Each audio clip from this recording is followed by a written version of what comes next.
交通部推出一个人换驾照的新制度，要求70岁以上的时代就要强制换驾照，而且要通过健康检查、完成教育课程，才会当领到新的驾照。为着鼓励时代主动甲驾照交转去，改制大众运输，公路局嘛按算逐个月提供一个人1500块的补助，上长会当领2年。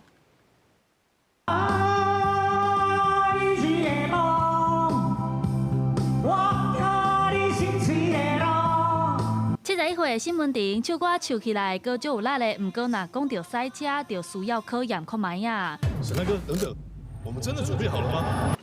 ？115年起，驾照换照年龄下修至70岁哦。为着要降低高龄驾照交通意外发生率，交通部推动高龄换照的新政策。不过也强调，不是要禁止时大赛车，嘛不是讲驾照爱定考。交通部强制要求，70岁以上的时大换驾照就要通过病院的健康检查，而且也得要完成安全教育课程。明年5月1号上路之后，大概70岁以上到74岁，大概有110万人次。这个届满75岁的部分，大概有18.8万这一个人次，所以大概明年的部分大概是有128万。另外，为着要鼓励70岁以上的时大主动把驾照交出去，改制大众运输，公路局特当夜拨2.5亿的经费，予长辈使用 T-Pass 的优惠方案。我们现在驾照找回的话，我们有这个 T-Pass 的这个优惠的这个方案。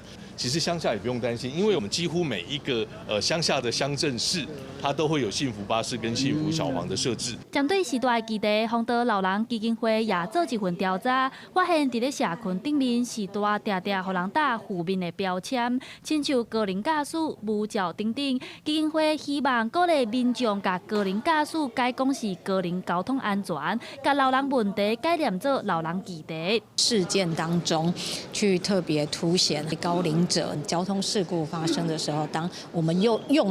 了“幼”的这个字词的时候，其实大家就会对于高龄驾驶贴上了一个标签。基金会希望会当鼓励民众换这种讲法，用友善的方式来对待时大，嘛进一步改变社会对老化的负面态度。记者陈亚轩、王志光台北报道。